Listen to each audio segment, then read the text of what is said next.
Day 12 data analysis and data analytics in Python. So इसमें हम देखने वाले इफ़ इल्स स्टेटमेंट। जैसा कि कल हमने इफ़ स्टेटमेंट पढ़ा था, तो उसमें प्रॉब्लम क्या थी? उसमें प्रॉब्लम थी अगर कंडीशन फॉल्स हो जाए तो कुछ प्रिंट नहीं होगा, एंड अगर यहाँ पे कंडीशन फॉल्स भी होगा तो हम आंसर को या फिर आउटपुट को प्रिंट करा सकते हैं। तो उसके लिए हम इफ़ इल्स का यूज़ कर सकते हैं। इफ़ को हम इस तरह लिखेंगे, एल्स को इस तरह लिखेंगे। इफ़ इल्स क्या होता है कि अगर कंडीशन ट्रू हो तो एक काम करो, नहीं हो तो दूसरा काम करो। अगर ट्रू वाला कंडीशन होगा तब तो प्रिंट करना ही है इफ़ को, एंड अगर ट्रू नहीं होगा तो एल्स प्रिंट होगा। इसका सिंटैक्स इस तरह कि if condition and semi colon, फिर कोड को लिखेंगे अपने जो प्रिंट कराना है, एंड फिर इल्स। अगर ये ट्रू जो है वो नहीं चलता है तो हमारा इल्स वाला परफॉर्म होगा, एंड आउटपुट जो हम कोड किए रहेंगे वो आएगा, like pass and fail program की तरह। इसमें केवल इफ़ को हमने यूज़ किया है, एंड अगर ये ट्रू होता है तभी ये प्रिंट होगा, एंड अगर ट्रू नहीं होता है तो कुछ हमारा आउटपुट नहीं आएगा, ना कोई एरर आएगा। एंड इसी प्रॉब्लम को हटाने के लिए हमने एल्स को लगा दिया कि अगर ये ट्रू होता है तो ये प्रिंट होगा, एंड अगर ये कंडीशन ट्रू नहीं होता तो एल्स वाला प्रिंट होगा कि फेल। तो इस तरह से आप हमारा कोड है सिंपल।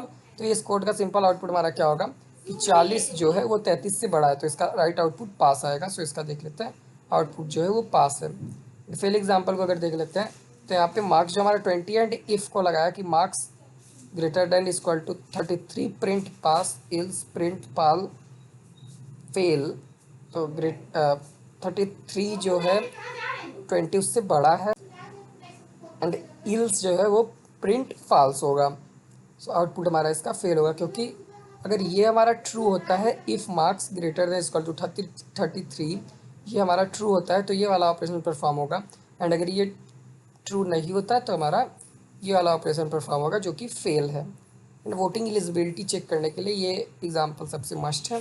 तो मैं इस वाले एग्जाम्पल को रन भी करके बताता हूँ, एंड इसे एक्सप्लेन भी करता हूँ कि एज जो हमारा 22 होगा, and if age greater than 18, मतलब एज जो है 20 जो है 18 से बड़ा है, तो प्रिंट करो एलिजिबल फॉर वेट। एंड अगर एज जो है वो बड़ा नहीं है तो प्रिंट करो नॉट एलिजिबल। सो इस कोड को हम रन कराते हैं एंड देखते हैं कि हमारा आउटपुट क्या आने वाला है, जो कि काफ़ी सिंपल कोड होने वाला है। जुपिटर नोटबुक को हमने ओपन किया, यहाँ पे लिखने के बाद रन कराया। सो एलिजिबल फॉर वोट, आप जो है वोट के लिए एलिजिबल है, क्योंकि ये वाला हमारा स्टेटमेंट ट्रू है। सो नेक्स्ट पे हम चलते हैं,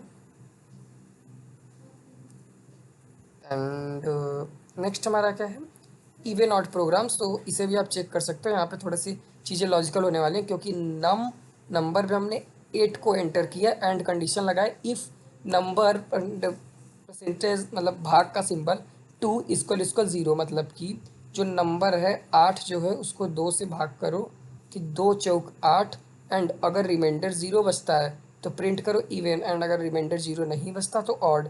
मतलब कि अगर 2 से 5 को भाग किया जाएगा तो 2 दूनी 4, 2 आ जाएगा हमारा मेन आंसर, एंड जो रिमाइंडर बचेगा वो हमारा 1 बचेगा, तो वो जो हमारा नंबर होगा वो ऑड नंबर हो जाएगा। एंड अगर मान लो कोई नंबर नहीं बचता तो हमारा इवन नंबर होगा। सो अगर इसे रन किया जाए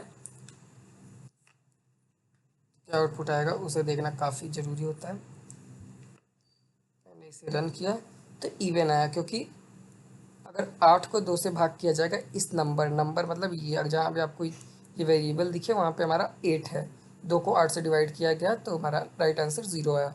so print even and ills print odd. तो नेक्स्ट पे हम चलते हैं, हमारा और कौन सा देख लेते हैं। डेटा एनालिटिक्स एग्जांपल्स को अगर देखा जाए तो मान लें कंपनी का टारगेट है 12,000 का, एंड सेल्स जो है उसे चेक करना है कि 10,000 से ज़्यादा हमारा सेल्स हुआ है कि नहीं। तो इफ़ को मैंने यूज़ कर लिया कि sales greater than equal to 10,000, and print target achieved. हमने टारगेट को अपने अचीव कर लिया, एंड अगर मान लो ये कंडीशन ट्रू होती है, आपने सेल को अचीव नहीं किया है, उतना ज़्यादा आपकी सेलिंग नहीं हुई है, तो जो एल्स में प्रिंट होगा टारगेट नॉट अचीव्ड। सो ये हमारा कोड में मुझे ये इंपॉर्टेंट लगता है। सो इस कोड को हम रन कराते हैं, देखते हैं क्या आउटपुट आता है। तो टारगेट अचीव्ड, क्योंकि आपने ये कंडीशन आपकी ट्रू हो गई। चीज़ें काफ़ी सिंपल होने वाली हैं। एंड डेटा एनालिटिक्स में इसी तरह कंडीशन लगाकर रिपोर्ट्स बनाई जाती है, जो भी आपको रिपोर्ट्स बनाना है। एंड प्रैक्टिसेस के लिए मैंने आपको दिया है कि आप प्रोग्राम 1 को रन कराइए, देखिए एडल्ट है कि माइनर है, एंड प्रोग्राम 2 को बिल्कुल रन कराइए एंड प्रोग्राम 3 को भी आप रन करा के देखो कि इवन आउट, जैसे कि मैंने ऊपर आपको भी रन करा के दिखा है। एंड होमवर्क में भी मैंने आपको कुछ क्वेश्चन है प्रोवाइड किए हैं कि सैलरी इस तरह से होगी एंड इसे परफॉर्म कराना है, टेम्परेचर वाला प्रोग्राम एंड ये वाला मार्क्स वाला प्रोग्राम। एंड आज का रिवीजन की अगर बात करें कि इफ एल्स क्या होगा, तो इफ़ ट्रू होने पर कोड चलेगा, एल्स जो होगा फॉल्स पर कोड चलेगा। ट्रू पे इफ़, फॉल्स पे एल्स एंड हर कंडीशन के दो पॉसिबल रिजल्ट होंगे, ट्रू या फॉल्स, मतलब pass and fail, adult and minor. जहाँ पे भी हमने इफ एल्स का यूज़ किया जाएगा वो हमारा ट्रू एंड फॉल्स के बेस पे काम करेगा। तो यहाँ पे डे 12 तक हमने कंप्लीट कर लिया। सो कोई भी आपको प्रॉब्लम हो आप कमेंट में बता सकते हो। So thanks for watching this video, thank you.